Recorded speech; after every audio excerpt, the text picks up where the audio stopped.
ઉત્તરાયણનો તહેવાર નજીકના દિવસોમાં આવી રહ્યો છે ત્યારે દરેકના ઘરમાં કાંઈ ના બને તો ચીક્કી તો જરૂરથી બને અને ચીક્કી પણ ના બને તો મમરાના લાડુ તો બને જ બને.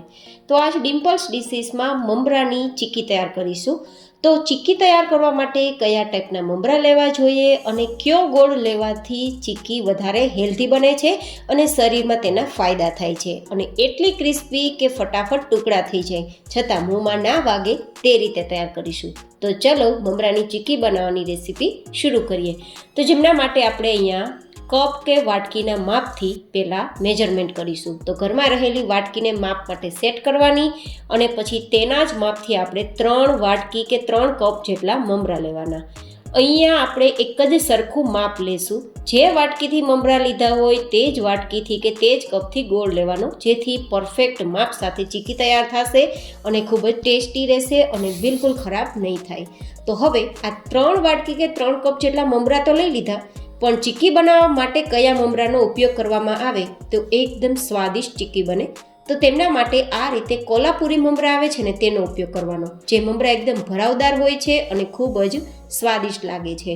જો આ મમરામાંથી તમે ચીક્કી તૈયાર કરશો ને તો મમરાના લાડુ હોય કે મમરાની ચીક્કી હોય ટેસ્ટી જ બનશે. જો તમને આ મમરા મળે તો આ મમરાનો ઉપયોગ કરજો, નહીં તો પછી જે રેગ્યુલર બાસમતી ચોખામાંથી તૈયાર થતા મમરા મળે ને તે પણ લઈ શકો છો.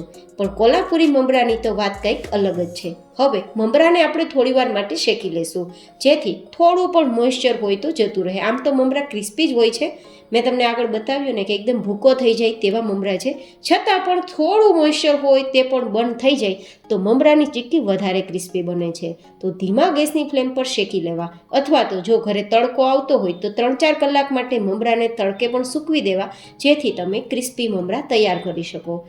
આ રીતે આપણે થોડીવાર ચલાવ્યા બાદ મમરાને ચેક કરીએ ને તો મમરા એકદમ ભૂકો થઈ જાય એટલા ક્રિસ્પી થઈ ગયા છે, મતલબ મમરા શેકાઈ ગયા છે. તો હવે આપણે ગોળનો પાયો તૈયાર કરવા માટે જે વાટકીથી 3 વાટકી મમરા લીધા છે ને તે જ વાટકી ભરીને ગોળ લેશું. એકદમ સરસ રેશિયો છે. 3 વાટકી ભરીને મમરા તો તેની સામે 1 વાટકી ભરીને ગોળ. અહીંયા જો મેં ગોળ એકદમ ડાર્ક હોય ને તેવો લીધો છે. તમને લાગશે કે ચીક્કી બનાવવા માટે વ્હાઈટ ગોળ જે મળે છે તે લઈએ, તો તે ગોળ છે તે એટલો હેલ્ધી નથી હોતો જેટલો હેલ્ધી આ ડાર્ક કલરનો ગોળ હોય છે. એકદમ દેશી ગોળ છે અને ખૂબ જ ફાયદાકારક ગોળ છે. હા, ચીક્કીનો કલર થોડો બ્રાઉન જરૂર આવશે, પણ આના જે ફાયદા છે તમને અદ્ભુત થશે. કહેવાય છે કે શિયાળામાં ગોળ ખાવાના ખૂબ જ ફાયદા છે, અને જો ફાયદાકારક ગોળને ખાવામાં આવે ને તો તેના ફાયદા ડબલ થવાના છે. તો મેં આજે કલરને ધ્યાનમાં ન રાખતા ફાયદાને ધ્યાનમાં રાખીને ગોળનો ઉપયોગ કર્યો છે અને તમને તેના ફાયદા પણ બતાવ્યા છે. હવે ચોઈસ તમારી પાસે છે કે લાઇટ કલરનો અને જે પીળા કલરનો ગોળ આવે છે, સફેદ કલરનો ગોળ આવે છે તેનો ઉપયોગ કરવો, કે પછી આ રીતે એકદમ ડાર્ક કલરનો બ્રાઉન શેડ ઉપર જે ગોળ આવે છે તેનો ઉપયોગ કરવો, એ તમારી ચોઈસ રહેશે. પણ બને તો આ રીતે દેશી ગોળ જે એકદમ ડાર્ક કલર હોય તેનો જ ઉપયોગ કરવો. હવે આપણે ગોળને આ રીતે ધીમા ગેસની ફ્લેમ પર સતત ચલાવીશું અને ગોળનો પાયો તૈયાર કરીશું. ગોળનો પાયો ક્યાં સુધી તૈયાર કરવાનો એ પણ હું તમને બતાવું.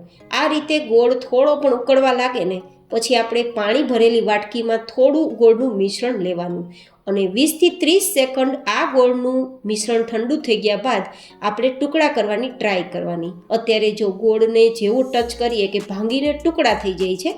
ગોળ ખેંચાવો ના જોઈએ, ગોળના ટુકડા તૈયાર થવા જોઈએ. આ રીતે ગોળના ટુકડા તૈયાર થઈ જાય પછી ગેસની ફ્લેમ બંધ કરી અને 2 ચપટી જેટલા ખાવાના સોડા ઉમેરવાના.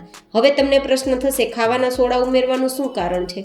આપણે ગોળ જે છે એ એકદમ ટુકડા થઈ જાય તેટલો પાયો લીધો છે.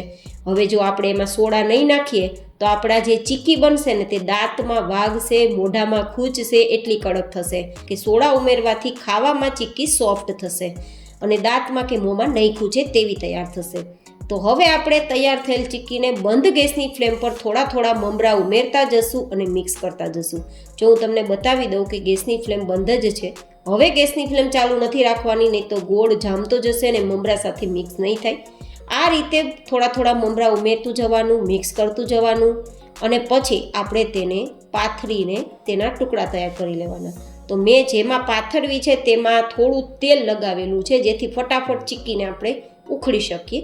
ઘી નથી લગાવવાનું, તેલ જ લગાવવાનું છે. હંમેશા ચીક્કીને ડિમોલ્ડ કરવા માટે તેલનો જ ઉપયોગ કરવાનો, આ ખાસ જોવાનું. તમે સીધું પ્લેટફોર્મ, થાળી કે કોઈ પણ પ્રકારની આવી પ્લેટ હોય તેમાં પાથરી શકો છો. થોડું થોડું બેઝ આપણે લેતા જશું અને પછી એકદમ પાતળું પાથરી દઈશું. એકદમ તલની ચીક્કી કે દાણાની ચીક્કી જેવું પાતળું નથી પાથરવાનું, કેમ કે મમરા છે ને તો થોડું જાડું જ પાથરવાનું રહેશે. તેમ છતાં 2 ટુકડા થઈ જાય એટલું ક્રિસ્પી થશે જ, એ મારી ગેરંટી. તો તમે આ રીતે ચીક્કીને થોડું દબાવીને લેવલ પણ કરી શકો છો. જો સીધું બહાર નીકળવા માંડ્યું છે ચીક્કીની અંદર, પ્લેટની અંદરથી બહાર નીકળે છે, મતલબ ચીક્કી એકદમ પરફેક્ટ છે. જો કલર થોડો ડાર્ક લાગે છે, પણ કલર સાથે ક્યારેય પણ હેલ્થને ના કમ્પેરિઝન કરાય. હંમેશા હેલ્થ છે તે વધારે ઇમ્પોર્ટન્ટ છે, કલર ઇમ્પોર્ટન્ટ નથી, મારું એવું પર્સનલ માનવું છે. બાકી તમારી ચોઈસ. તો હું તો આ રીતે દેશી ગોળનો જ હંમેશા ઉપયોગ કરું છું, કોઈ પણ વસ્તુ બનાવવા માટે, ચીક્કી બનાવવા માટે કે ક્યારેય કોઈ ખાવાની વસ્તુના ઉપયોગ માટે. તો તમે કયો ગોળ ઉપયોગમાં લો છો તે મને બતાવજો કોમેન્ટ દ્વારા. હવે આ રીતે થોડા ટુકડા કરી લીધા છે, અને જો તમારે બહાર મળે તેવો રાઉન્ડ શેપ કરવો હોય ને તો થાળીની પાછળના ભાગથી કે પ્લેટફોર્મ પર પાતળું પાતળું હથેળીના મદદથી પાથરી લેવું ને પછી આ રીતે વાટકો છે તેને છાપી લેવું, તો સાઈડની બધી વસ્તુ નીકળી જશે ને વચ્ચેથી આ રીતે રાઉન્ડ જે ચીક્કી બાર મળે છે ને તે પણ તમે તૈયાર કરી શકશો આ રીતે. હવે જે બીજું મિશ્રણ છે ને તે જો થોડું ઠંડુ થઈ ગયું હોય તો ફરીથી ગેસ ફ્લેમ પર મૂકી ગરમ કરી અને આ રીતે તૈયાર કરી શકો છો, તો પણ એકદમ સરસ ટુકડા થઈ જશે. તો આ તૈયાર થયેલ ચીક્કી આરામથી ટુકડા થઈ જાય છે. જો એકદમ સરસ ટુકડા થઈ જાય છે, અને 2 ટુકડા કરીને તમને બતાવું ને તો પણ તમે જોઈ શકશો કે ચીક્કી એકદમ પરફેક્ટ તૈયાર થઈ છે. અને આ ચીક્કી એકદમ ખાવામાં સોફ્ટ છે, મોંમાં નહીં ખૂજે, આટલી ક્રિસ્પી છે છતાં પણ તમને મોંમાં નહીં વાગે, એ મારી ગેરંટી. તો કેવી લાગી ગોળ અને મમરાની પસંદગી સાથેની ચીક્કી બનાવવાની રેસીપી? મને કોમેન્ટમાં ફીડબેક જરૂર બતાવજો. ફરી મળીશું એક નવી જ એન્ડ હેલ્ધી રેસીપી સાથે. ત્યાં સુધી stay healthy and stay happy.